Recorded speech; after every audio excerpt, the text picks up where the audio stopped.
حضرت ایوب علیہ السلام کله تیر شوی دی، عمر څومره او یو تکلیف او بیماری پر راغلی د اول راله، او بیا په هغه تکلیف څونه موده او د هغه تکلیف د ختمېدو نه پسې څونه عمر او کم ځای دفن دی.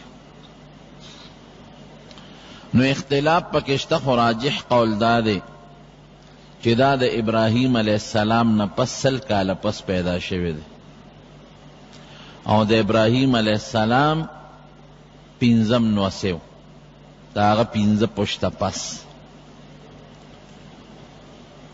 ډیر عبادت گزارو او ډیر په پیغمبرانو کې مالدار سړی تیر شوی دی. مور د حضرت لوط علیہ السلام لور وه، د ابراهیم علیہ السلام درواره لور، د لوط علیہ السلام لور د مور وه،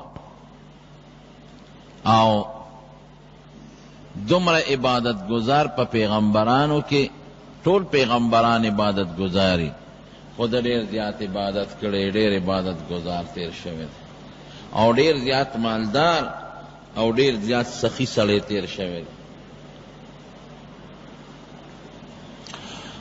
مال یې دومره زیاتو چې علماء کرامو لیکلی دي څه ځمکې د غرونو وه په غر کې وه او څه د غر لمن کې وه. اوس چې کم وخت کې بیت المقدس دی او څه علاقه د فلسطین د اسرائیلو په قبضه کې ده، دغه علاقه کې دی پاتې کېده، ډېره زیاته آباده علاقه وه، اوس هم وایي ډېره آباده علاقه ده.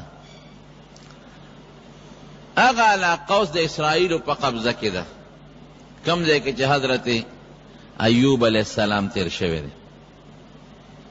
او کتابونه لیکي دا ټوله د شام ځمکه و زرخیزه، وی د دمشق نه مشرقي جانب ته 115 کیلومیټر علاقه راځي، 115 کیلومیټره، او ډیر سرسبز شاداب غرونه دي او د غرونو درې دي، او ټول د زیتون بوټي دي، په د زیتون او د انګورو اونې دي، پکې باغونه دي غټ غټ اعلی، او قیمتي فصلونه او قیمتي میوه اوس هم په هغه علاقه کې موجود دی. وای ځمکې څونه وه؟ علما لیکي وي 1500 قلبې وي، 1500، یو قلبه 2 غویانې، نو 1000 غویان شو، او د هرې قلبې یو ځان له مستقل زمیدار مزدورو، نو اندازه ولګوئ چې 1500 قلبي وي، نو ځمکه به یې څونه. عبدالماجد دریابادي رحمه الله یو تفسیر لیکلی دی، تفسیر ماجدی، هغه لیکي، او 7000 ګډې چیلې وې، 7000 او 3000 اوښانو، او 6,000 7000 ګډې چیلې او 3000 اوښان او 1500 خره، او دا نیمه علاقه دا لاندې نشیبي علاقه و د فصل د زراعت، او دا نیمه علاقه د غرونو درې وې او غرونو په هغې خشته خشته باغونو. دې سره نوکرانو، هرې قلبې سره خپل نوکر، او د اوښانو د سرولو خپل نوکران، او د ګډو ساتلو چیلو ساتلو د پاره خپل شپونکیان، او د خرو د ساتلو د پاره خپل نوکران.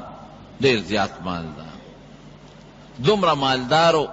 مهمان نوازی خود ابراهیم علیہ السلام نوسیو، او ما درته مخکې د ابراهیم علیہ السلام متعلق ویلو چې هغه څونه مهمان نوازو، دې د هغه نوسیو نو مهمان نوازی پکې وه، بغیر د میلمنو نه به یې ډوډۍ نه خوړه. او چې کله به ورته وي پته ولګېده چې پلانکې علاقه کې غریبانان دي، نو د شپې به یې ډوډۍ واغېشته، هغې له به یې رسول، جامې به یې خلکو له ورکولې، څادرونه او جوړې. وی تر دې حده پورې که داسې موقع به وه چې نورې جامې نشته، نو خپله جوړه به یې زر وویسته، ځان نه به یې عام څادر ته وکړه، او غریب له به یې هغه خپله جوړه ورکوله. یو شان د رب العالمین عبادت یې کو. دغه زمانه کې نبی علیہ السلام مبارک فرمائی حدیث شریف تے چې دا شیطانان ببر اسمانونو ته ختل. کله چې خدای پاک زمون پیغمبر علیہ السلام ته وحی د قرآن شریف په شکل کې نازل کړه، نو بیا دا شیطانان د اسمان د خطو نه منع شو. نو ابلیس او داغه بچی ببره ختېدل او فرشتو چې بخپل منځ کې څه خبرې کولې ابې اورېدلې. نو بره پاسمان کې فرشتو د حضرت ایوب علیہ السلام د عبادت ذکر کو، دا غي صفت یې کو چې ایوب علیہ السلام ډیر زیات عبادت کوي. ځان له عبادت خانه جوړه کړې د پاغې کې لګیا دی د الله عبادت کوي، روجي نیسي او منځونه کوي او ډیر زیات سخی سړی د سخاګانې کوي. نو شیطان د مسلمان په عبادت ډیر سخت غوسه کېږي، دله حسد راځي او دله بغض راځي. دا شیطان د انسان دشمن دی. قرآن شریف کے اللہ فرمائی ان الشیطان لکم عدو فاتخذوه عدوا، وی شیطان ستاسو دشمن دی، دیکھ ور خپل دشمنو گانے. دی خوئی چی سونا میں د انسانان دوزخیان کل چی اللہ و تا غصہ کم ذکر زخو دا دی انسان دا برکت نا جنت نا راشاڑلے شوے. دا رد کوشش دی او خدای پاک دل یو طاقتم ورکړی دی، مضبوط طاقت. نو دبره دا فرشتو نه د ایوب علیہ السلام صفت واورید. رونو ګورې فرشتے په دنیا کې جو څومره نیکان خلق دي دا غي صفتونه هم یو بل ته کوي او هغې سره مینه هم کوي. حدیث پاک کې راځي وی چې کله بنده الله ته زیات ځان نږدې کی نو الله جبریل علیہ السلام ته آواز وکړي چې دا فلان کې سړی دی د خوښ یم زمام خوښ دی، جبریل تم ورسره محبت شروع کا. جبریل علیہ السلام د اووم اسمان فرشتو ته اعلان وکړي چې فلان کی بنده سره د الله مینه ده، تاسو مو سره مینه وکړئ. هغې مو سره مینه شروع کړي. اووم اسمان والا شپږم فرشتو ته، د شپږم اسمان والا پنځم اسمان والا څلورم والا دریم، د دریم دویم او دویم لومبي اسمان یو بل ته اعلانونه وکړي. دا اوو واړو اسمانونو فرشتې د بنده سره مینه شروع کړي. د فرشتو مینه څه ده؟ فرشتې خو تعالی غاړه غټې نه راځي چې هر کلی درته وایي، او نه تعالی میوې راوړي او نه تعالی تحفې د هغه ځای نه راوړي. د فرشتو مینه دا ده چې د الله په دربار کې تعالی دعاګانې کوي او ستا سفارشونه کوي رب العالمین ته. حضور پاک فرمایي وی بیا ثم توزع القبول له فی الارض، وی بیا دغه فرشتې راشي او د نیکانو خلکو په زړه کې دې سړي سره مینه پیدا کړي. د بدانو نه د نیکانو په زړه کې د سره مینه پیدا شي. نیکان خلق وی لکه پلان کې ډېر ښه سړی دی، د ده نه دعا غشتل پکار دی، د ده نه څه وظیفه غشتل پکار دی، د ده احترام پکار دی، د ده قدر پکار دی. نو قدرتی طور د شیطان دشمنی هغه سړي سره پیدا شي. چې د شیطان دشمنی پیدا شي نو د شیطان د خپلو ملګرو د فاسقانو ګندو خلکو په زړه کې د بغض پیدا کړي. فرشتے لگیائی دا نیکانو خلقو پزلے کے ردے نیک سڑی مینہ پیدا کی، او شیطان بالمقابل لگیائی دا فاسقانو او فاجرانو پزلے کے دا غصر حسد پیدا کی. نو دا خراب خلق بیا دا دے نیک سڑی غیبت کے مالا دا پلان کے رو دے دا چلنو کرے، مالا دا چلے کرے، دا چلے کرے، دا کئی دا کئی دا کئی دا کئی، نو گناہگار او بدان لگ جائی دا غبدو شیطان خپل کار کئی.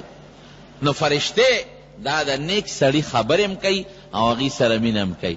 یو حدیث پاک کې راځي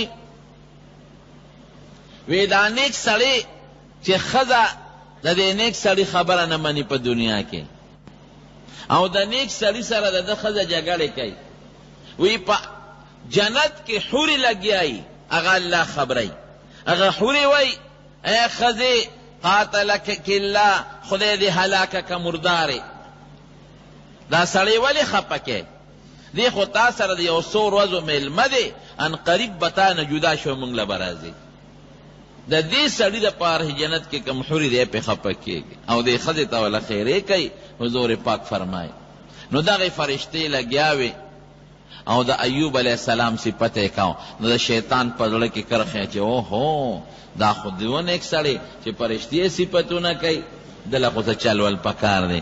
دا شیطان څه وایي؟ وی یو عبادت به نه کوي، زړه مطمئن دی، زړه نه روغ دی، بچی شته، ښځی ده، اوه زامن اوه درې لوڼه وې، اوه زامن او درې لوڼه، او د دنیا جیداد او مال او خان او نوکران، نو دی به عبادت نه کوي؟ د ده د مال که نه وي دی د عبادت وکړي؟ دا خو خدای مال ورکړی دی، نوکران یې ورکړي دي، دا رته خدای والي چې د عبادت وکړي. الله سره بیا هلته مقابله شروع کړه. رب العالمین دی ابلیس ته وایي مقصد دی څه دی؟ وی الله ته د مال دولت اختیار مال راکړه چې دا وله زه هلاک کړم، دی رسته عبادت وکړي. دی خو هر وخت کې ابلیس الله سره په ډغه نه دی. وی ځه د ده د مال او دولت اختیار مې تاله درکړه، ځه مال ته واله برباد یې کړه، او د ده د ګډو چیلو د اوښانو او د ځمکو اختیارات مې ټول تاله درکړل چې څه ورسره کې وکړه، زه ګورم چې ته د عبادت زما نه اړې او کې نه اړې. ورونو دا شیطان زمونږ د انسانانو د نیکانو خصوصا او د مسلمان دشمن دی. دا نیکان به د ټول وجلې وې، خو الله د دې نیکانو حفاظت کوي د فرشتو په ذریعه. ویرسل علیکم حفظة، قرآن شریف کې الله فرمایي. د دې آیات دو معنی کوي علما. وی هغه فرشتې خدای پاک په تاسو مقرر کړي چې ستاسو د عمل حفاظت کوي، عمل د لیکي، کرام الکاتبین ته وی مراد. او بعض علما وی نه، وی هغه فرشتې ته مراد دي چې هغوی د انسان د مسلمان حفاظت کوي، د شیطان نه ساتي. شیطان خو لوی دشمن دی، دا نیکان خلق بربادی وسوسې ورته کوي، نو که د ده وس رسېدلی وي دا ټول بیا وجلی دشمن خلق وجني. ودرېږه چې دا نیک سړی مړ کم، ورېږه دا عالمان ټول مړه کم، ورېږه دا طالب علمان ټول مړه کم، ودرېږه دا صالحین ټول مړه کم، چې دا د مخ د ځمکې نه د الله عبادت ختم شي. هلته فرشتې الله مقرر کړي دي هغوی د انسان حفاظت کوي. ته قرآن نږدې شه چې برابر دی، شیطان نه پرېږدي، دی خپل وس کوي. اوس هم کوشش کوي بعض انسانانو باندې چغې مباسي او څاروي بربادوي، خو فرشتې لګیا دي څه ناسې حفاظت هغوی کوي چې د حفاظت کېږي. الله وی ښځه د ایوب علیه السلام د مال او د هغه د دولت او د ځمکو نه ما فرشتو حفاظت پورته که څه دی خوښی کوه. دی راغې په ګډه او په خوشحالۍ باندې او خپل بچي ټول راغونډ کړل، وی نن به یو کمال کو. ما له خدای پاک د ایوب علیه السلام د مال او د دولت او د اوښانو او د ګډو چیلو د خرو د هلاکت اختیار را کړی دی. څنګه چل به کو چې د هر څه وله برباد کو، په ده د الله عبادت بند کو. یو بچی یې پاسید، وی زما داسې طاقت دی چې یو چغه وباسم چغه، نو دا څومره خلک چې دي دا د ده دا نوکران په یو دم به یې لمړه کم، اور به پې وله بل کم، ختم به یې کم. وی ښځه لړ شه او رده چې څومره اوښان دي سره د اوښانو د هغه سروونکو ساروانان چې ورته وایي د هغې سره ټول ختم کا، او بیا ماته ووایه. هغه لاړ، هغه اوښان خو یو ځای کې سرېدل، او الله خو د خپل حفاظت پورته کړی او دله اختیار ورکه، طاقت یې ورکه، یو مضبوطه چغه واله. او یو روایت کې راځي چې اور یې پې بل که، چې څومره اوښانو 3000 اوښان او سره د ټولو د هغې چې ساروانانو سروونکي وه ټول مړه شو. نو ابلیس خو لکه د پیری په شان هر شکل بدلولی شي، د مشر ساروان په شکل یې کزان. حضرت ایوب علیه السلام لګیا د الله عبادت کوي، مونځ کوي، ورله راغی او ځان او مخ سر ټکولی شروع کړو، چغې شروع کړې او فریاد او اوښکې به یوه. وی ته خو د الله عبادت کې او راشه وګوره ټول اوښان دې مړه شو، او د اوښانو چې څومره ساروانان دي سروونکي هغه هم ټول مړه شو، او جکه دې ورته وکتل کلمې ترې راوتې دي او خېټې وینې ترې بیږي او دا دي. حضرت ایوب علیه السلام فوراً وی انا لله و انا الیه راجعون. کله چې انسان ته تکلیف رسیږي دا به وایي. دا قرآن شریف کې رب العالمین فرمایي وَلَنَبْلُوَنَّكُمْ بِشَيْءٍ مِّنَ الْخَوْفِ وَالْجُوعِ ونقص من الأموال والثمرات ونقص من الأموال والأنفس والثمرات. کله په تاسو باندې ویزه مصیبت راولم، مال بدل کمو، ستا وجود کې به تکلیف راولم، بچی بدل وجنم. الله قرآن شریف کې فرمایي دا به یواز زما یو ازمایشي. وبشر الصابرین الذین اذا اصابتهم مصیبة، هغه خلق چې هغوی په دې مصیبت صبر وکړي الله وی زیر والا ورکا، خوشخبری ورکا. وبشر الصابرین الذین اذا اصابتهم مصیبة قالوا انا لله وانا الیہ راجعون. انا لله وانا الیہ راجعون د مصیبت د ختمېدو فطری او نفسیاتی علاج دی. په دې مصیبت سړی ولې غمجن شي؟ دی وی دا خو زما مال او رانه بل واغشته، ځکه دی غمجن شي. داسې وایي که نه؟ دا زوی خو زما او دا رانه بل واغشته، دا مال خو زما او بل رانه واغشت، دا روغ صحت خو زما بل رانه واغشت. نو دی په دې دړمنې کې د ما نه دا مال دی بل ولې واغشت، دا بچی رانه ولې واغشت، دا ژوند دی رانه ولې واغشته. نو چې دی وی انا لله، دا خو زما نه، دا هر څه د الله دی. دا نفسیاتي علاج شو. او دا مال خو زما نو، دا بچی خو زما نو، دا جامه خو زما نه وه، دا ځمکه خو زما نه وه، دا د چا وه؟ الله. نو چې زړه کې دا درد و چې ما نه زما شی واغېسته، د هغې نفسیاتي علاج شو. زه خو چې د مور نه پیدا کېدم جامه م نه وه، بربنډو، ځان سره خو مې د مور د خېټې نه جیداد هم نه دی رستی، او د مور د خېټې نه مې د موټر هم نه دی رستی، او د مور د خېټې نه مې ځان سره د بچي م نه را بار کړی، او د مور د خېټې نه خو مې دا کارخانه م نه را بار کړی. زه خو دقه یک تنها د مور د ګېډې نه راوتی یم. دا هر څه خو د الله دي. الله واغېشتل، دا چغې ولې ووه او دا فریاد ولې وکړه. دویم، په دې مصیبت خلک ولې خفه کېږي؟ یاره وی دا شی زما نه لاړ، بیا خو باړو میلو نه شي. دا زوی لاړ، ملاقات اوس کوم ځای ورسره کېږي. دا مال لاړ، دا خو باړو میلو راته نه شي. دا مرایي رانه لاړ، دا خو باړو میلو نه شي. نو چې کوم شي تا سري او تا نه لاړ شي او ته وایې چې بیا راته نه میلاویږي، نو فطري طور د انسان په زړه کې غصه غم پیدا شي. نو دې پسې دویم ټکي څه دی؟ وانا الیه راجعون. مونږ ټول به الله ته واپس کېږو، دې ملاقات به کېږي. که دا زوی مې مړ شو ملاقات به کېږي. که دا مال رانه لاړ او صدقه مې کو، نو د قیامت پر ورځ به په ښکلي شکل کې ردې ما سره ملاقات کېږي.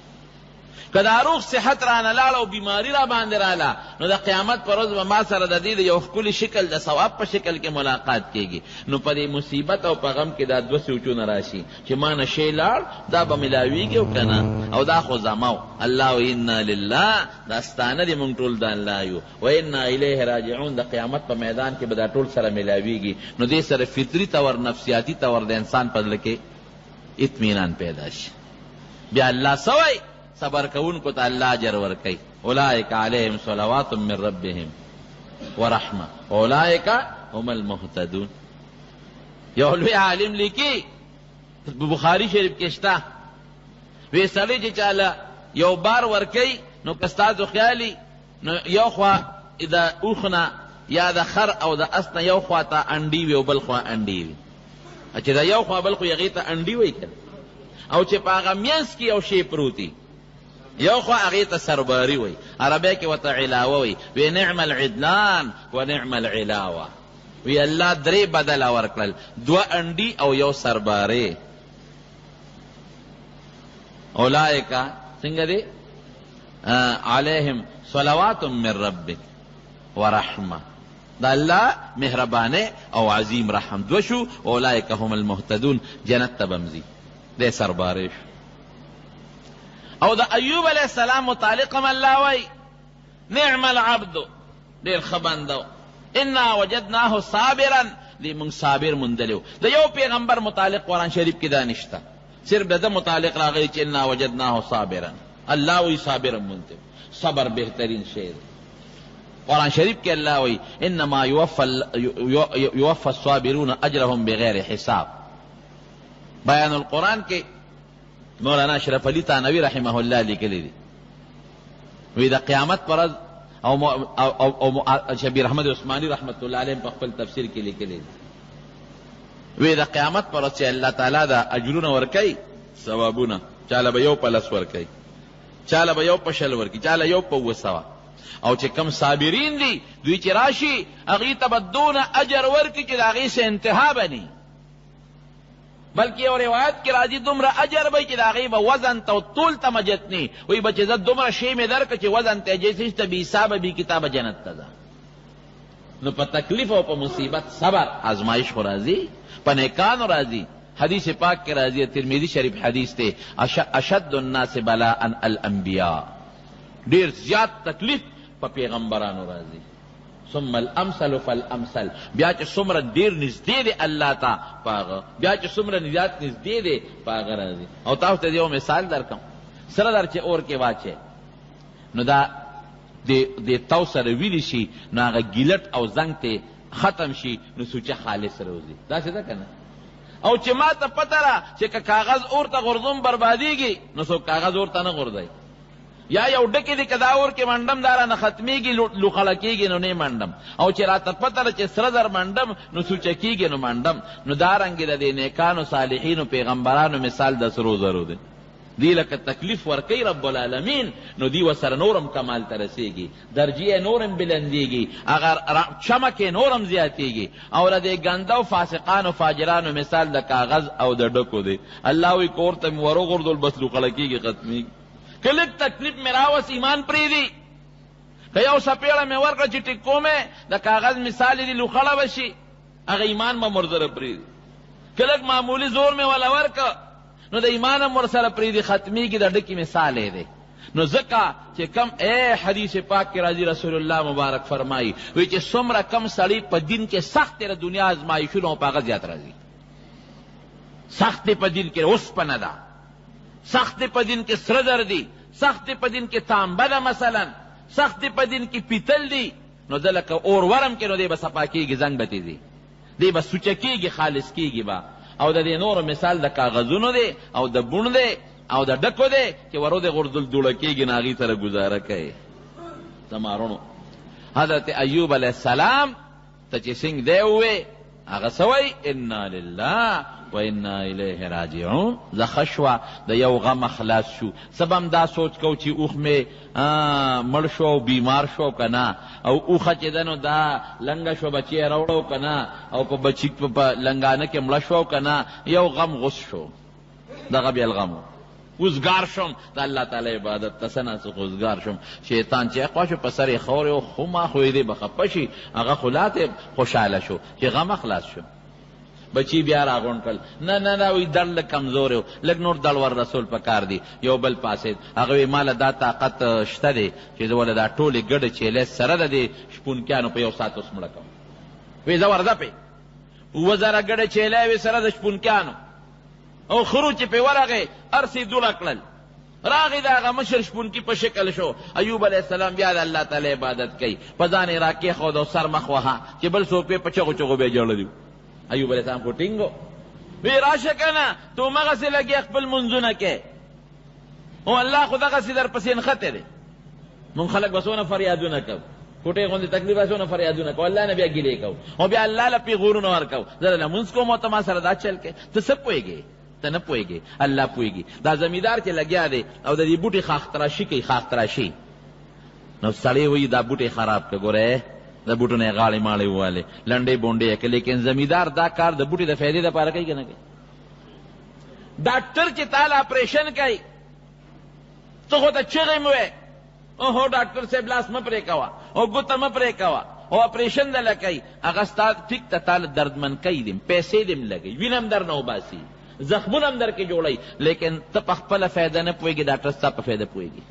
لیکن ستا فایده ستا خیر دی. که دا ګوته پرې نه کړم دا کینسر لاس ته ځي، لاس ته نه بیا پرې کېږي، خو دی که دا ګوته پرې کول دله ښه دی. نو الله تعالی که دا بعضې تکلیف انسان له راولي او دا بعضې غم راولي، بعضې مصیبت راولي په وجود کې، په بچو کې، په مال او په دولت کې، دقه مثال دی لکه ډاکټر چې ستا د څښا ګوته علاج کوي، تاله اپریشن کوي. ته خو د چغې به وې هلته کې پخوا چې به دا غاښونه وله ایستله، دا خلکو به غاښونه ایستل، اوس خو به ډاکټرانو وباسي که نه. پخوا چې به یې غاښ ایسته د ما مخکې د یو بابا نه ایسته، هغه امبور یې ورته اړم کړ، داسې چغې یې ورته والې چې دا خپې به یې کله ترپولې او کله به په ځمکه ورته کېناستېده او کله به ورته اوچتېده. یو لوی غم یې جوړ کړی او هغه کاکا ورته امبور اړم کړی په زور یې تېسته. اوس هغه خو چغې وایي او کنځل هم کوي چې بابا او زما نه خو دې غاښ وویسته، لیکن هلته کې بابا وایي چې وروره دا غاښ دې ټوله شپه چغې وایي پیل لږ دړ به تېر شي غم نه به خلاص شي. دقه مثال دی زما ورونو. نو حضرت ایوب علیه السلام له هر څه برباد بیا راغی، په ځان یې مخ سر راکېښودل چې راشه هلته څه چل در رکوي؟ پې بیا وایي انا لله، دا خو زما نه دی، الله دی. ګړې چیلی د چا؟ د الله، هر څه د الله، زما پکې څه دي؟ او دا ټول به مونږ الله ته پیش کېږو. زه به هم پیش کېږم زما د دې عمل چې دا کم عمل ما سره کم کېږي او دا کم تکلیف ملاویږي د دې ثواب هم پیش کېږي، هیڅ پروا نشته.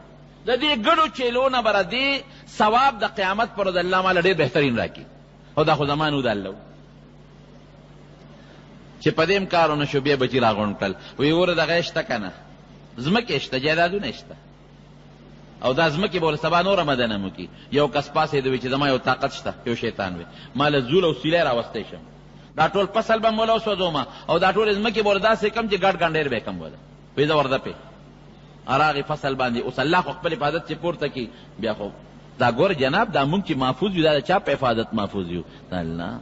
دا سوال کوه چې خدای ته ما د خپل حفاظت په قلا کې وساتې، دا سوال وخت کوه. او الله زما د خپل حفاظت امان مه پورته کوه، چې الله درنه د خپل حفاظت امان پورته کوه، نو ته خو په مصیبتونو کې ګیرې. ګیر چاپېره سیلابونه دي، دریابونه دي، خړې اوبه دي درنه ګیر چاپېره، غني ازغي درنه ګیر چاپېره، دا خو ته الله ساتي. صحیح ذل طوفان پې راغی، فتونه یې مسودېدل، او داسې طوفان راغی چې هغه چې کمې ځمکې وې هغې وله ټول خاورې او سیلابونه رالل، لکه څنګه چې دا مخکې سیلاب راغی دا ځمکې برباد کړې. او د بولډیزرې دي خلک اورېږه، د بولډیزرې خو نشته، ټول پټیم برباد شو، پکې پول هم جوړ شوې، پکې شګې هم رالې، پکې اوم شلېدلې، ځمکې هم برباده شوې، او چې کم درې وې او باغونه ورسه لاړل دوړه شو. راغی بیا ایوب علیه السلام له چې ورته راغی څنګه وی ته خو دغسې کوې عبادت، اوښان دې هم لاړل، اسونه هم لاړل، غوان قلبې هم لاړې، ګډې چیلې هم لاړې ختمې شوې، خره هم لاړل ختم شو، او هغه فصلونه دې هم لاړل برباد شو. د مشر ناظر زمیندار په شکل کې راغی، بس زه یو بچ شم، او باقي چې څومره پټي ورسه لاړل دوړه شو. دی بیا وی انا لله و انا الیه راجعون. بس ښه شو غم خلاص شوم، د الله و الله واغېشتل، د دې بدل به مال الله د قیامت په ورځ په یو ښه شکل کې راکړي. د بیا خپل میټینګ وکړه، خپل بچي راغونډ کړل، دا سړی خو د عبادت ته نه منې کېږي، او ما خو خدای سره اوس مقابله شروع کړې ده. لاړل لاله څه چل دی وکړه، یو مونځ دې ختم کړه، یو سجده دې پې بنده کړه. الله وایي بچي شته، ښځی شته، زړه نه مطمئن دی چې د بچي مې شته، بیا به نور مال پیدا کړو. زه وایي دغه اختیار مې هم دله درکړه چې راغی بیا خپل بچي راغونډ کړل. وی څه چل به کوو، فرشتې دي که نه بچي ورته وایي، د هغې ما الله نه اجازت اخیستې دي ورځی پې. وی بیا چې اجازت دی خو دا کوټې به ولوړه ورته به پرې راوغورځو. لګیا دی ایوب علیه السلام، بچیم دی او ښځی هم دا او څه نوکران هم ورسره دي په کوټو کې، شیطانان دا زلزله غوندې پرې راوسته، دا اونې دا دغې ستنې منې وړقولې، چتونه یې پرې راوغورځول، ټول بچي مړه شو، 7 زامن او 3 لوڼه مړه شو.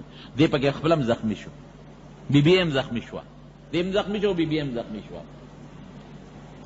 راغی بیا الله ته مخامخ ودرېد، شیطان ولا بیا راغی، شیطان ورته وایي څنګه دقسې ښې ښځه او خاوند تنها پاتې شوی که نه شوی، بچي لاړل، مال لال، هر څه دوړه شو. نو حافظ ابن کثیر د ده یو قول لیکلی دی، درته وایم، بچي او مال او ښځه او هر څه دوړه شو، دې څه وایي پکار چې فریاد یې کړی مخې والے وي، لګي یو پوټی شکوه کړی وی. بعضې خلک کوي داسې، لیکن پیغمبر سره دا مناسب نه دي. څه وایي احمدک رب الارباب، ای دا مالکانو مالکه زه ستا ثنا کوم، ستا صفت کوم. احمدک رب الارباب، ای دا مالکانو مالکه، ای دا بادشاهانو بادشاه، ستا صفت کوم. کم ذات ته الذي احسنت الی، تا را سره ښېګړه کړې وه. دا ډېر خلک دي چې هغې بچي نو تا ماله را کړي، ډېر خلک و چې د هغې ځمکې نه وې دا خو تا را کړې وه، ډېر خلک و چې اوښان یې نو دا خو تا را کړي وو، ډېر خلک و چې قلبې یې نه وې مال یې نو دا خو تا را کړي وو. احسنت الی، ما سره دې ښېګړه کړې وه. اعطیتني المال والولد، ماله دې مال هم را کړی و، بچي دې هم را کړي، تا را کړي مال او بچي تا را کړي او تا را سره ښېګړه کړې وه. فلم يبق من قلبي شعبة الا قد دخله. الله وی مال او بچی دی راکړل، وی د هغې محبت مې زما زړه ته ننوتی و. ما چې به تا ته مونځ کو نو په زړه کې مې د مال مینه م وه، ته مې یادولې په زړه کې مې د بچو مینه م وه، تا ته مې سجده کوله، زاري مې کوله، خو په زړه کې مې د بچو مینه م وه. فلم يبق من قلبي شعبة الا قد دخله، زما په زړه کې یو ځای داسې نو چې د مال او د بچو مینه پکې نه وه، دا پکې دننه شوې وه. فاخذت ذلك كله مني، نو الله دا ټول مال بچي دې رانه واغېشتل. وفرغت قلبي، زړه دې راله وزګار کړ. الله اکبر. زړه دې راله اوزګار کړه.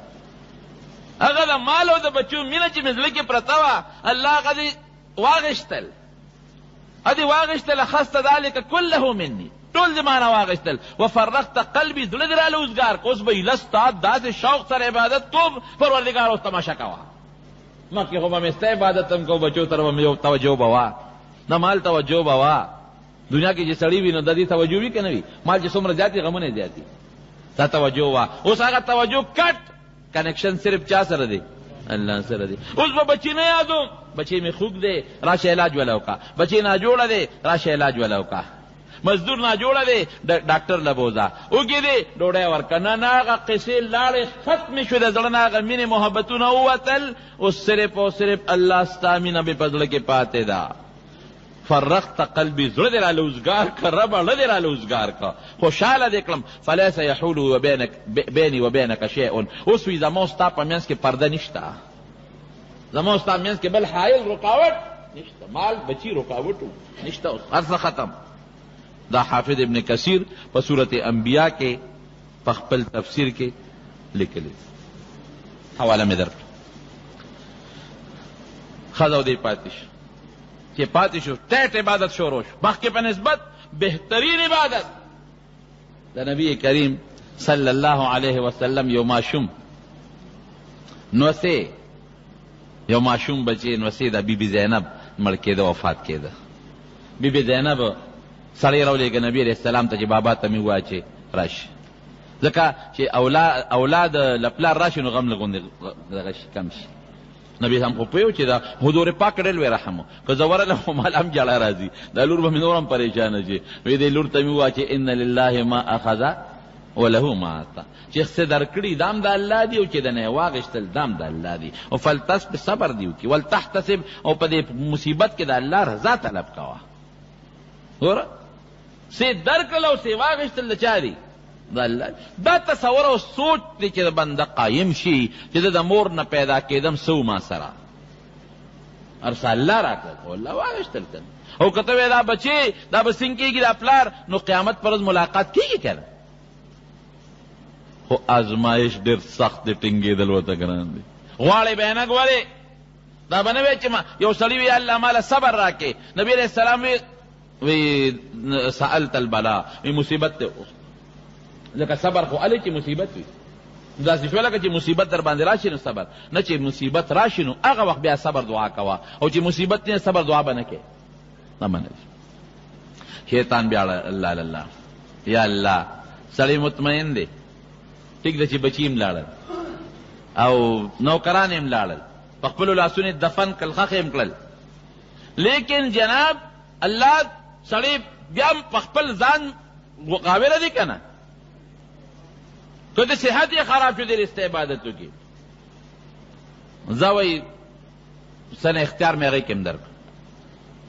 بعضې مفسرین لیکي چې دی راغی او ایوب علیه السلام په وجود کې اثر د بیماری پیدا کړ. اوس ورونو په دې ځان پوه کړي، بعضې بیماری د شیطان د ټونګې نه پیدا کېږي.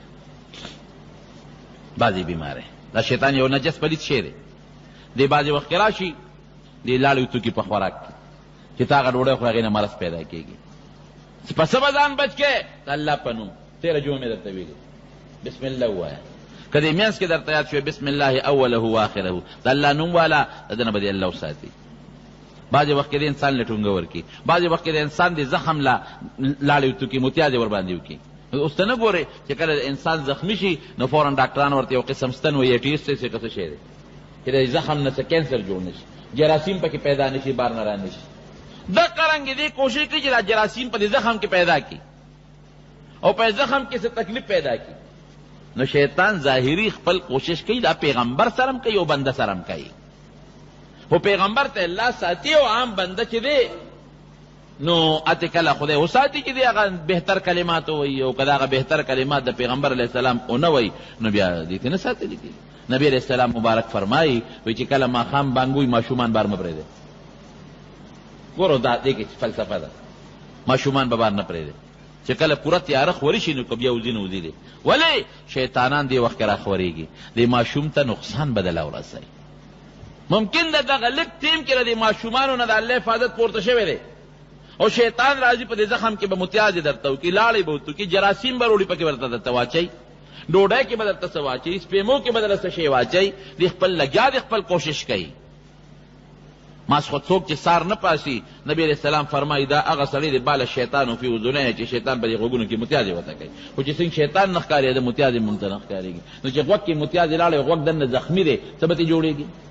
مونږ ته خو د متیازې نه ښکاري، خو چې هغه زخم ته شیطان متیازې ورلې نو خامخا بیماري به پیدا کېږي. داسې مرض، زیړی بیماری، کینسر بیماری، بله بیماری، بله خطرناکه بیماری، دا ډېر د شیطان دغه نه پیدا کېږي. د مست یو قسم بیماری ذات الجنب ورته وایي. د پښتو بریخ، په پښتو کې بریخ پیدا شي. زمونږ د زنانه ورسره څه چل کوي؟ د هګۍ ژیړ راوالي، معده چوک پې واچوي مثلا، اوله په دې سینه باندې وتړي، په دې پښتو وله وتړي، هغې سره لږ په قلار شي، ذات الجنب. عربو به دې دپاره زیړ لرګې استعمالو. زیړ لرګې او مامیخ پخوا به دا په دوکانونو کې میلاوېدل، بهترین شی دی، خو زمونږ خلک اوس هغې ته توجه نه ورکوي. یوناني دارو ته زمونږ خلک توجه کمه ورکوي، حالانکې هغې کې ډېر لوی اثرات دي. نو هغې به زیړ لرګې راواخېسته او زیتون په تیلو کې به یې سور کړه او مریض ته به یې په خوله کې ورړه. نبی کریم صلی الله علیه وسلم فرمایي دا ذات الجنب بیماری چې دا کمه بریخونه دي، دا د شیطان د ټونګې د وجې نه پیدا کېږي. ډېرې بیماری د شیطان د ټونګې د وجې نه پیدا کېږي. انسان چې کله پیدا کېږي، حضور پاک فرمایي نو شیطان په دې تشي کې یو ټونګه ورکوي، هر چاله یې ورکوي. صرف دومره کار دی چې د پیغمبرانو الله د هغه د هغه اثر نه محفوظ ساتي او نورو خلکو کې هغه اثر وردن نه کړي. ټونګه ورکوي، هر چاله یې ورکوي، ټونګه سره ورکوي، بل اثر وردن نه کړي. ټونګه دې له ورکوي چې بیماري پکې پیدا کړي. نو دا څه د پیغمبرۍ سره منافي خبره نه ده. راغی ایوب علیہ السلام غریب بیمار شو. دلته اوس بعضې خلکو څه غلطې قصې پکې وردن نه کړي دي. وی په وجود کې چینجي وشو، دا دروغ ده، چینجي پکې وشي. او بعضې وایي چینجي بیا را چې پرېوته بیا راغېشته واپس بیا په زخم کې ځان لا اچو، دا دروغ دي ټول. نو د پیغمبر په وجود کې چینجي نه کېږي. او بیا چینجي به رالې واپس په وجود کې باچې. او څوک وایي چې وینه ته بیا دی، نه دا غلطه خبره. بیمار شو، بس تکلیف شو، وجود یې رو رو ټپېده، کمېده، داسې بیماري پرې راله. ممکن د دانې پرې راختلي، لکه پخوا چې په خلکو د عقې نه نکۍ به راتلې، چیچک دا دانې به راختلي، بیماري به راغلي. خو دې حد ته بیماري ورسېدله چې دې د ګرځېدو نه ووته، د کار قصب نه ووت، کار یې نه شو کولی، مزدوري نه شو کولی، قصب یې نه شو کولی، د ګرځېدو نه ووته. یو جونګړه کې په خپلو پټو کې ځان یو جونګړه جوړه کړې وه، په هغه جونګړه کې د یو بیبي یې دیرو، د بیبي نوم یې رحمت و، یا د بیبي نوم په دونه پورې راغلي ثابت دي. تفسیر مظهري هم لیکلي دي او روح الماني هم لیکلي دي او نورو مفسرین هم لیکلي دي. او دا پکې نشته چې وجود نه وینې بیا دی او خلکو ته کرکې کولې، نفرتونه یې کول، او یا چینجي پکې شوي و او چینجي بیا راغېشتل او په وجود کې بیا اچول. دا د پیغمبر د بیادبي ده، د پیغمبر د شان سره مناسب خبره نه ده. پیغمبر کې چینجي نه کېږي او نه پیغمبر خدای پاک داسې کوي چې خلک دې ته نفرتونه شروع کړي. ټیک ده، د دشمنانو بغض وسري، حسد وسري، بعضې خلکو به خبرې کولې چې وګوره څه غلطي ته شوې ده که نه، خدای رانیولې ده. ما خو درته وختي ووې چې د نیکانو خلکو متعلق ګناهګار او بدان خلک چې شیطان په زړه کې وسوسې اچوي، نو بعضې خلکو به هم دا خبرې کولې چې غلطي ته شوې ده که نه، بعضې خلکو به نفرتونه هم کول. لیکن داسې چې چینجي پکې وشو دا دروغ دي. ها، یا وینې به ځوې ته بېدلې، دا دروغ دي. بهر کیف یو جونګړه کې دیره شو، بیبي ورسره ده، بیبي یې لګیا ده او خدمت محنت ولا کوي، مزدوري کوي او دل هم راوړي او په خپل هم خوري. جناب څونه عمري بیماري وکړله، دا یو کالو چې دا بیماري پرې راله، دا یو کال عمر. او روح المانی کې د نبی علیہ السلام خاص شاگرد حضرت انس رضی اللہ عنہ، حضرت انس روح المانی کې دا حدیث تا، حضرت انس فرمایي چې 18 کاله دا بیماری تیر کړې او په دې 18 سال کې الله ته د جوړوالي درخواست هم نه دی کړی. بیبي ورته وی یو ځل وی الله ته سوال وکړه چې الله تعالی دې جوړ کړي. او ته څه وایي؟ وی ما 100 کاله روغ صحت تیر کړی دی. وی 80 کاله. نو وی 80 کاله بیماری چې را باندې تیره شي نو الله پکار دی چې الله ته سوال وکړم کنه. روغ صحت 80 کاله او بیماری 13 کاله. وی د شرمېږم الله ته نشم ویلی.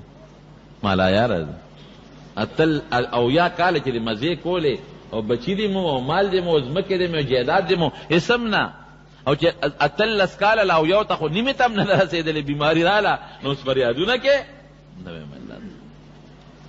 لیکن علماو لیکلی دي دا، حافظ ابن کثیر هم نور علماو هم لیکلی دي چې سترګې او ژبې محفوظ وو. غوږونه، ژبه، سترګې باقاعده محفوظ. په سترګو خو بعضې بیماري خو په سترګو راشي سترګې ړندې شي، بعضې په غوږونو راشي غوږونه کاڼه شي، بعضې په ژبه راشي ژبه خرابه شي. نه ژبه هم ښکلې خپل کار کوي چې د الله ذکر پې کوي عبادت پې کوي، غوږونه خپل کار کوي خبرې پې اوري، او سترګې هم برابر خپل کار کوي. بس غوښه لاړه ختمه شو او ډانچه د هډوکو پاتې شوه، کمزورې شو، دومره کمزوره چې اوس د ګرځېدو د ناستې طاقت هم پکې نشته. دغه بیماري و. بیبي یو ځل شیطان وایي چې راشه په کومه طریقه دې ګډوډ کړم. شیطان د یو حکیم په شکل لاره، یو بوډا حکیم په شکل کې چې راغی. څنګه دا پخوا به زموږ په دې وطن کې هم دا حکیمان ګرځېدل، ګوډي به ورسره یو ځای کې کېناسته. دا بیبي چې په کومه لاره تله، دا بیبي یې ورله ته حکیم یې؟ او یاره د ما خاوند دا جونګړه کې پروت دی، د هغې علاج وکړه، ډېر سخت بیمار دی. وی ښه زه به ورله علاج وکړم خو زما یو شرط دی. څنګه دي؟ پیسې به هم درنه نه الم، بلکل به ټیک ټاک شي، جوړ به شم. دا پوڼې والا دا والا ورکا، خو دا دي چې ته به دا وایې چې دې حکیم جوړ کړ، دا به وایې چې دا دې حکیم جوړ کړ. ولې چې د ما شهرت راشي، شیطان خو پوره خبیث دی په الف لام دی، چې د ما شهرت راشي او سبا نور خلک هم ماله راځي که دا به وایې. پیسې درنه نه الم، ته غریب یې او تا سره اسم نشته، مزدور کار یې، ځان دا غریبه ګرځې مزدوري به یې کول، او خاوند هم بې څوکه دی، دله مفت علاج کوم خدا به چې د حکیم جوړ کړم. ګورې جوړونکی څوک دی؟ الله دی. ډاکټر خو در سره په علاج کوي، ډاکټر وي ما جوړ کړی، وی دروغ وی، ډاکټر جوړول نشي کولی. دا چې کوم دارو ته خورې دا دارو چا پیدا کړل؟ دا ډاکټر چې کوم دارو در کوي د دې بوټو نه در کوي که نه، دا چا پیدا کړل؟ الله. او په دې بوټو کې دا اثرات چا پیدا کړي دي؟ دا خوږ بوټی، دا تریخ بوټی، دا تریو بوټی، دا بوټی چې دی نو دا ملیریا لر کوي، دا تبه لر کوي، دا خوله وباسي، دا پکې چا اثرات چا پیدا کړي دي؟ الله. ډاکټر خو صرف هغه ته د خاصیاتو پته را چې په دې دارو کې دا خاصیت دی د دې بیماری، او په دې دارو کې دا خاصیت دی، دا ورته پته ده. دا دارو چې خېټې ته ورشي دا دنه دارو په دې معده کې هضم شي، او د دې بعضې اثرات دماغو ته ځي او د بعضې زړه ته ځي، او بعضې رګونو کې د وینه تې جوړېږي. دا نظام دننه څوک چلی؟ ډاکټر چلی؟ ډاکټر ورسره دننه کوزېږي، اوس ځکه دا ډاکټر ورسره کوز شوی دی، معده کې ورسره ګرځي، او هلته کارخانه کې ته وینه جوړوي.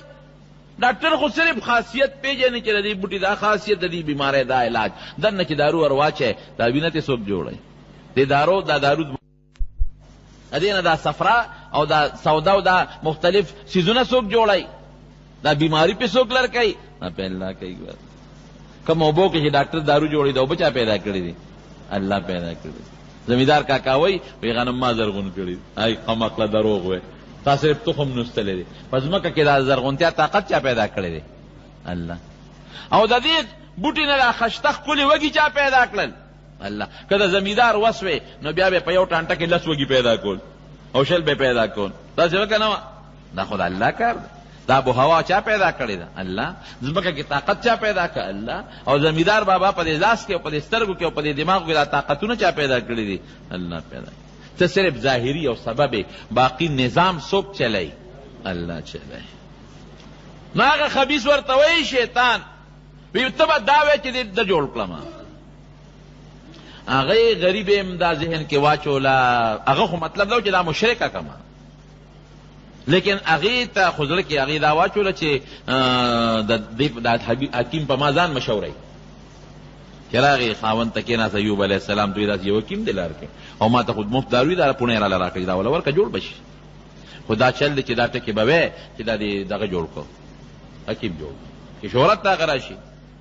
ښځې دا څوک حرامي دی، دا څوک شیطان دی، رزیل دی. ښه او دا خو تا داسې خبره دې وکړله زما په مخ کې قسم دې که زه جوړ شم 100 چامکینه به دې وام 100 غزار به دې وام پرېږدم دې نه دا خو لا زه جم دی یم ویرېده په دا ښځې له زورنه ورکړه چې بیا دې کیم له ور نه شي هسې نه چې زه مړ شم دا ښځه راله په بل طرف بونه دي ښځه راله ګمراه نه کي قسم یې ورته وکړه یاره سړیه تا دې خدای جوړ کړي 100 نه 1000 غزاره مې وواله تا دې خدای جوړ کړي ورې دې کې دا سبق هم دی چې ښځه د خاوند خدمت کول څونه په اخلاص خدمت یې ولا د خاوند غصه برداشت کول دا نه چې دی جوړ دی او ټن دی او مال راوړي نو زه به د دې خدمت کوم او چې دی پرېوته نو بس خیر او خلاص چې جوړو د له هر څه راوړل نو دا مې خاوند دی او دا مې سر تاج دی تاج ښځې وایي که نه وایي او چې خاوند پرېوځي لږ غوندې بیا وایي مړه لرې کوي خدای دې پې رحم وکړي دوا ورته وکړه چې ښځه خدای دې دا خاوند ورته ووایه چې خدای خاتمه ښه کړي خدای پې رحم وکړي چې خاتمه یې ښه شي خاتمه ښه یا خرابه خو مطلب دا چې زه ترې خلاصه شم ټوله شپه راته ټوخېږي او کوټه په مخه اخیستې ده او غریب او چې پرېوځي نو څونه ده ښځې ورته بیا خبرې څونه کوي ما راته ویې که نه چې یخې اوبه مسکه که نه ټوله شپه ټوخېږم دقسې ښې ښه چې دا پختی دې روځي خدای دې مردار که بدې ردې مور ته وایي دا ښځې دا ګناهګاره ښځه ده د خدای نه لرې سرکشه ښځه چې خاوند ته بد رد وایي چې دې ټیک ورسې دله راوړل خو خوشحاله وې نکریزې به دې په لاسونو پورې کولو په پردو ودونو کې به ګډېدې واده به د بل او ګډا به پکې تا کوله او چې دا غریب پرېوته نو اوس بد رد ورته وی دا خطرناکه ښځه دا خدای دشمنه ښځه ده دا پکې مونږ له سبق دی د پیغمبرانو واقعاتو کې د عبرت دی او دا مونږ له سبق دی چې وګوره ناجوړه شو 100 چوکې نه 1000 مې ووه تا دې خدای پاک جوړ کړي چې دا بالکل انتها ته ورسېد او ډېر زیات کمزورې شو که نه او نور د سجدې نه وځي اوس په ناستم الله ته مونځ نشي کولی نو بس الله ته لاسونه پورته کړل وأيوب إذ نادى ربه أني مسني الضر وأنت أرحم الراحمين بیام دا نه وي چې الله ما جوړ کا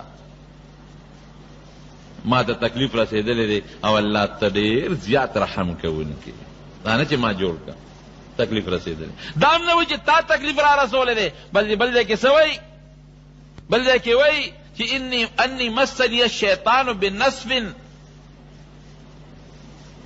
وعذاب انی مسنی شیطانو شیطان ما ته تکلیف را رسولی دی شیطان دا عذاب را رسولی تکلیف را رسولی دی ګوره خالق د خیر او د شر د دواړو الله دی لیکن د شر نسبت به الله ته نه کې بې ادبي ده که دا دی چې الله تا د عذاب را رسولی دی او الله تا دا بیماری را رسولی ده نو بده نه ده الله خالق ته الله را رسوي بې ادبي ده شیطان ته نسبت کوي حالانکه ما من مصیبت فمن الله مصیبت تکلیف الله راولي انت ارحم الراحمین خدایا ډېر لوی رحم کوونکې ذات خو ته پروردګار بس چې دی اوی الله ته الله فوراً جبریل علیہ السلام فرشتہ والا راولېږل پاک وډګی کې ناست ارکض برجلک هذا بارد مغتسل و شراب دا پونده دی ووهه پونده یې والا راواغېسته ځمکې له یې وواله الله یې چینه پیدا کړه چینه پیدا کړه ریشا پکې ولامبه ویلامبل او ویسکل هذا مغتسل بارد یخی بالا او د سکوبه دي پکې ولامبل او په ځان یې واچولې خدای پاک دې د 6 کالو ځوان جوړ کړ ټولې شي الله که نه بیماری لاړه ختم بعد انساني بیماری ختم شي خو د هغه دانو اثرات په دې مخ کې پاتې شي په لاسونو کې پاتې شي هغه زخمونو اثرات پاتې کېږي الله د زخمونو اثرات هم ختم کړل او خشته سور سپین مزیدار خوبصورته چې څنګه 22 کالو اقصې الله کا ګوره هر تکلیف ان مع العسر یسرا ان مع العسر یسرا تکلیف پسې راتی خشته ښکلې شکل مزیدار خوبصورته سور سپین او نوجوان ښځی راله چې څنګه راله کوټې ته یې وکتل اوس په کټ کې دی ناستې ای سړیه هدلته کې زما یو ناجوړه رنځور خاوند و پسې شو او خو ده چې ته درندګانو جوړوړی دی چې ته حیواناتو جوړ تختولی دی دلته یو د دې ځای کې ستا دې ځای کې پروت یو بوډا او یو بیمار یو رنځور ناجوړه څه شو ایوب علیه السلام دې ته پېژنې خپل خاوند دې پېژنې ولې ده نه پیژنم ما ورسره بله عمر تیر کړی دی خبرې ورسره داسې شروع کړه چې ښځې وپېژند وی زه مخه الله ځوان کړم او ښځه مولا خدای ځوانه کړه آتیناه اهله ومثلهم معهم رحمة من عندنا وذکر للعابدین خدای پاک ولا 25 زامن ورکړل څو زامن 25 زامن خدای پاک ورکړل مال خدای سونه ورکو بخاری شریف کې حدیث دی رسول الله مبارک فرمایي د سرو زرو د ملخانو باران شو په د سرو زرو ملخانو باران شو په دوه منډه کړې او هغه راغونډې په خپل صادر کې الله وته وی اے ایوبا دینه می غنی کړي نه پیغمبري مې نه درکړي داسې کې لا یا الله الا غنا عن برکتک دا ستا برکت دې نه زه مستغنی نه مجت مې دی وته مال ستا برکت سره برکت نه خدای نه مایوس کوم بچی خدای ورکل مال بیا خدای ورکل جیدات بیا الله ورکل دا غي نه زیات خان دا غي نه زیات ګډ چيله دا غي نه زیات باغونه یو تکلیف مصیبت کرا سونه عمر تیر ک بیا د بیمارۍ نه پس سو کوئی سل کالا سو کوئی ټول عمر سل کالو او راجح قول دا چې د بیمارۍ نه پس وشل کال عمر تیر ک جوړېدو نه پس وشل کال عمر تیر ک خو په خوشاله نو مخکې او یا کاله د خوشحالی جون اتلس کاله د بیماری جون او ورپسې وشلې کاله بیا د خوشحالی جون دی کې لوی عبرت دی د مسلمان دپاره که په چا بیماری راشي او تکلیف پکې راشي یو به دې فریادونه نه کوي دعا دې کوي الله ته هغه مخکې دې نه دا نه معلومه چې دعا مه کوه اخو یو متوکل انسان و اخره کې دعا کړې ده مونږ له دا دلیل شو مونږ هغسې نه شو ټینګېدی دعا کوه بل ښځه به د خاوند خدمت کوي غردی بینا په خدمت یې ولا بل دا به نه وی چې ډاکټر جوړ کړم ډاکټر راله علاج وکړو جوړونکي څوک دی الله دی چې کله جوړ شو الله ورته وایي سل چوکې به څنګه چل کېدې ښځې سره دې خدمت وکړو او ته داسې خو چې سړي بیماري غوسه هم ورځي که نه بیمار او بیا داسې خبره یې واورېدې چې په هغې خامخا غوسه ورله دا د الله جمدې مو داسې خبرې کوي او که زه مړ شم چې څه به کوي اوس به ورسره څه چل کې سل دورې خو چې دا ووایې سل چوکې او سل چامکن خدا مملہ شي سبق نبی کریم صلی اللہ علیہ وسلم فرمائی اللہ وتی وحیلہ خولا یو جارو راواله چې سل ډکی پکې وي یو جارو راواله جارو چې سو ډکی پکې سل غزار ولا ورته بس سل چوکې والی شو کنه او تعالی چلو یو شمراخ جارو یې راواغی ته پکې سل ډکی او یو شلقې ولا ورته پاغي څوک دومره نه خوږي هغه ښځې خدمت وکړه خاوند خدمت وکړي د خاوند په دې الله اجر او برکت ورکوي په تکلیف به صبر کوي دا مصیبت تکلیف دا ته معلومه شوه چې دا بیماری او تکلیف هر وخت د خدای قهر او غضب نه ګني په پیغمبرانو باندې راتله فاسق فاجر له د خدای قهر او نیک سړي دپاره د خدای پاک رحم درجې ولا بلندی الله تعالی ولا برکتونه زیاتوي او چې کم کسان په تکلیف کې مبتلي دا د هغې دپاره ډېر لوی سبق دی اور لوی عبرت دی ونه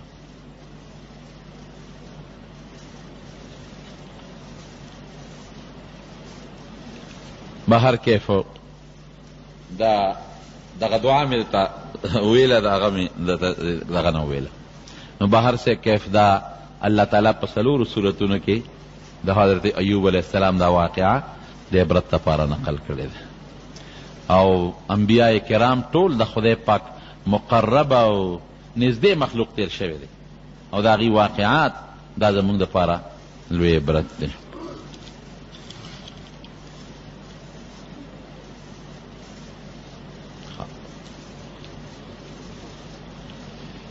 نماز جنازه د جنازې مونږ د چپلو سره کول جایز دي او که نه نو که چپلې سپلې پاکې وي لاندې پکې ګند نی صفی بالکل ورسره کولی شي سپلو کې مونځ هم کولی شي عام مونځ هم کولی شي نبی علیہ السلام په خپله په سپلو کې مونځ کړی دی لیکن زمونږ سپلو او هغې کې لږ فرق و د هغې به اوار تلیو نو که په ځمکه به یې راښ که نو ګند به ترې لر شو بل دونه ګندونه هم نو په هغه زمانو کې لارې دومره ګندم نه وي اوس زمونږ لارې مکثر ګندی او په دې بوټانو سپلو کې لاندې قوتې غوندې وي نو هغې کې خامخا ګند نښتي نو که درته پوره په یقین پته چې سپلی مې پاکه ده هېڅ پلیتي پکې نشته نو جنازه ورسره کولی شي او که نه داسې نی نو باسه هسې نه لاندې پکې پلیتي وي او ګندګي پکې وي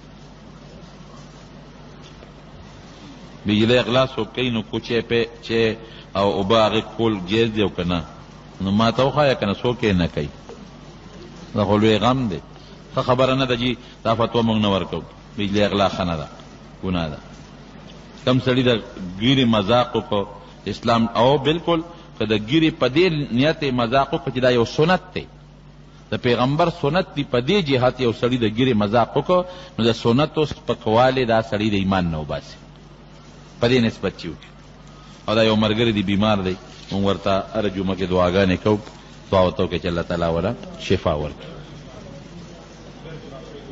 او دا زمونږ دلته کیسټ چې کوم بندي سعودي عرب بیمار دی او دا بل ملګری دام بیمار دی دعا ورته وکړئ چې الله تعالی وله شفا ورکړي یا الله ټولو مریضانو له شفا ورکړي خدای که څوک قرضداران یې قرضونه اخلاص کړي